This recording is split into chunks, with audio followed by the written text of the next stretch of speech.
welcome to my channel. What are we doing today? Today, oh gosh, I just discovered that there is no electricity. Oh gosh, oh man. But anywho, we are going to continue. Sorry about that. We are going to press on because we need to put a video out today. And today we'll be looking at these babies. The Caran Museum Aquarelle. As promised, we're still working with them. We're still looking at them. And we're still coloring dragons. Yeah, we're coloring dragons for the month of August. And we already have this little dragon here designated out to be done today. I already did a comparison because I have the Faber-Castell Albert there and the polychromos, and so on the remaining piece of space that was left here, I drew a little dragon. You're looking at a little dragon through a castle, and from here you're looking at a dragon that is in front of a castle. Go figure. But today we'll be working with this top piece, and maybe we can compare it to the Albert Durr and the polychromos. As said before, I don't have a full set syndrome, but I do have a set syndrome, and I have my Faber-Castell Albert Durr. Now, I originally had a 24 set, but I think a year ago, I added 12 colors to those, making it into a 36 set. And as you can see, they are, you see little small ones like this one here. The green. I notice I use a lot of greens when it comes to color pencils. I do. I notice that a lot, and I do use. Well, interestingly, my red is, no, this is orange. Yes, this is orange. Cadmium, dark cadmium orange is a little smaller.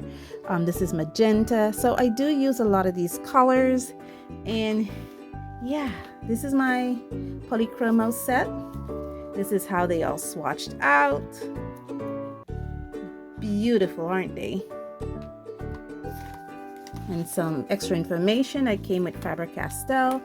And also we have the Albert Durr pencils. Now let me move this out of the way because I don't have much natural light here. Now this was the original swatch for the Albert Durr when I first got them, and this is a 24 set that I have here. Of course, I still have my information sheet, but what I did recently is I re-swatched them basically on the same paper that I use for the Museum Aquarelle, and this is how they swatched out. Interestingly, this is the recent swatch, this is the old swatch, and somehow this looks way lighter. This one, do you notice? Let me bring you out a bit. If you notice, yeah, it looks this one in my left hand here looks way lighter than the one in my right hand. So should I do a fading test with these Albert Durr or something? That was what I was wondering, because I noticed how these look, the two different swatches look. So I'll be putting this away so that I could put it up later, and I'll be working with this swatch here. You see, now these are not the Magnus, these are just the regular Albert Durr watercolor pencils. Let me put back my information, because we will not be using these today for the fact that I've already colored the piece already. Okay, so in keeping with the tradition, we'll be using the Museum Aquarelle, and then we'll be doing some shadowing and definition with the luminance. And I also recently re-swatched my luminance because this was the original swatch. Bring you back in. Sorry for making you dizzy, but I don't think I used acid-free paper because you notice there's spots on the paper. Now, I'm not certain what type of paper this is. If this is the Bristol board that I found in my country, or this cardstock that I found here, but I'm not sure. But I know definitely it's not acid-free, because you notice those beautiful, beautiful little spots that are on my paper.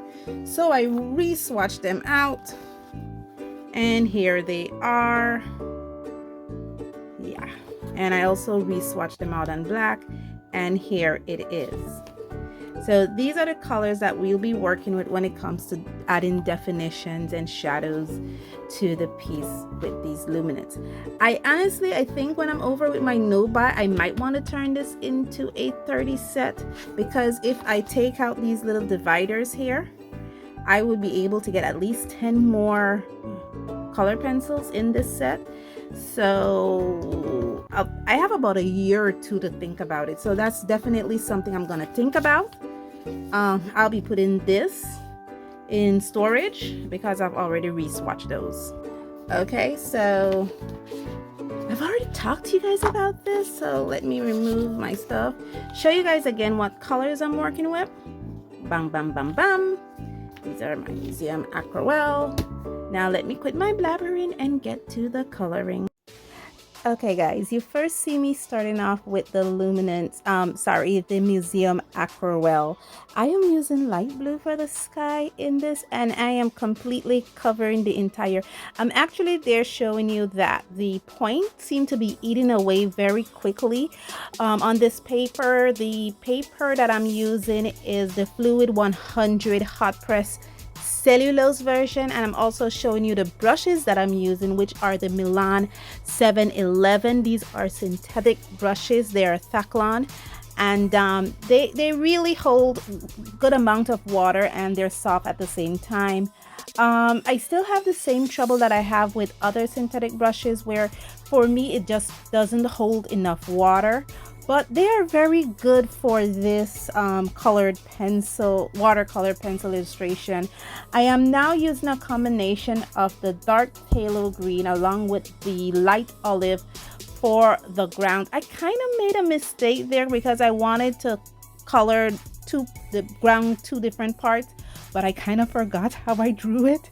So I just covered the whole thing with the same combination of green. Sorry, I said dark phthalo brown. It's actually dark phthalo green and the light olive green I was using.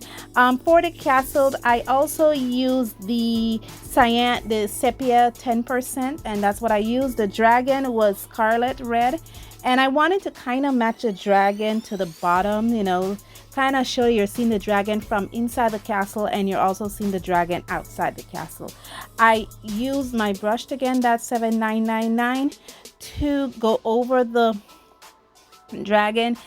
It was at this point I was kind of unaware of where my picture was, so guys, sorry for that you missed some of it, but I was really trying my best to go in there and show you how I colored this.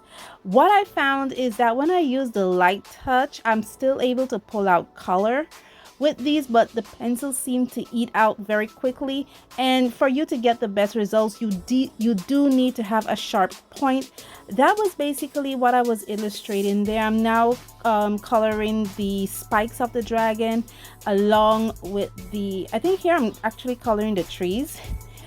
Two different types of green. That is the dark phthalo cyan green and the light olive again, and I'm using the Persian blue for the deep shadows. The yellow is actually the lemon yellow for the little light coming from the window. For the dragon scales, I am using golden yellow and also orange because I wanted his or her scale to be very bright yellow, to kind of match the dragon that is on the bottom, or in the bottom illustration.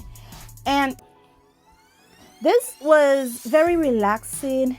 I wasn't seem to have too much trouble with it, only the fact that I have to work with a sharp point, and if I really, and I have to keep that sharp point if I want to go into corners, because these pencils seems to wear down a bit quickly. And now you see me using a little bit of the luminance to kind of do exactly what I said, to add shadows and highlights, not so much highlights but more shadows onto this piece. I am basically using the Perline brown, believe it or not, for the darker reds, and for the lighter reds I'm using the permanent scarlet, and that's what I'm using to kind of highlight those reds on the dragon. And the yellows are the same, golden yellow and orange. The greens are the same, dark sap green and the grass green that I have, and the Persian blue to kind of highlight those. Guys, this was a lot of fun. It taught me so much about these luminants, about these museum aquarelle, how to use them on hot press paper. And I'm using the blender there, as you can see, to kind of blend some of the luminants together because I seem to have trouble with those. Guys, again, this was so much fun. I think I'm gonna wrap it up here. See you in the end piece. Okay, so this is where we're at. We are finished with this. And I did discuss some of my struggles that I had with this dragon. I think my biggest struggle with this was I noticed that both the luminants and the museum aquarelle seem to have been, they eat a lot of lead. They really do. They really do eat a lot of lead. I found that I had to sharpen a lot. Sorry, I'm just putting back my swatches back into the box. I found that I needed to sharpen a lot. Now, as you can see, these museum aquarelles are new, and you can already tell the colors that I used a lot. Like, look at this light blue, just to color the sky in this piece here. This is where I used it.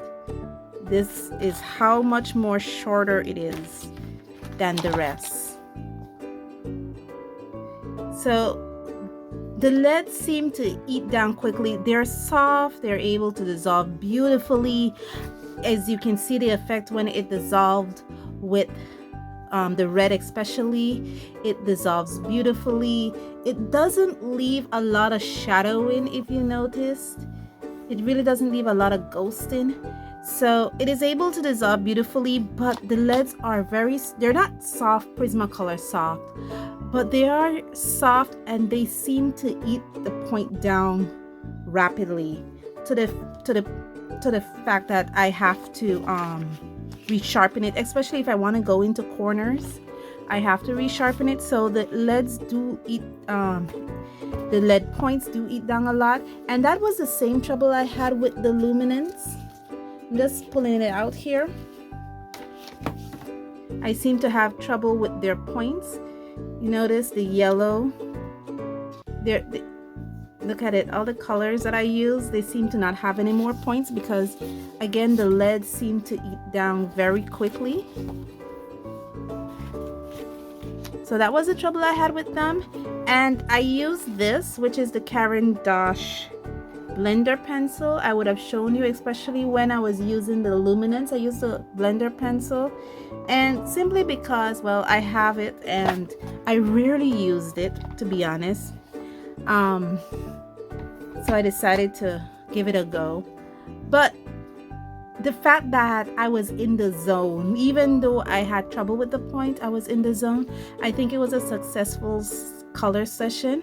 You would have seen a lot of mistakes, yes, but whenever I consider myself in the zone, I'm enjoying the process. I consider it a successful color session, a successful art session. Let me know what you think of this in the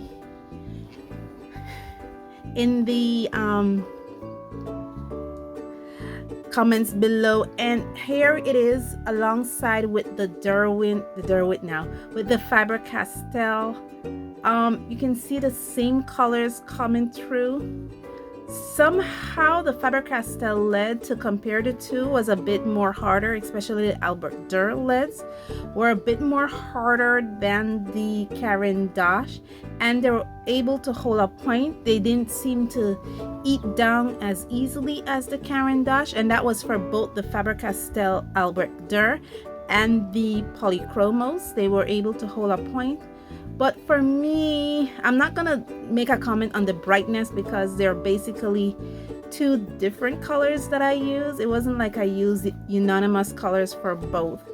But guys, thank you so much for joining me on this journey, and as always, stay safe, stay blessed, and I'll see you in the next one. Bye.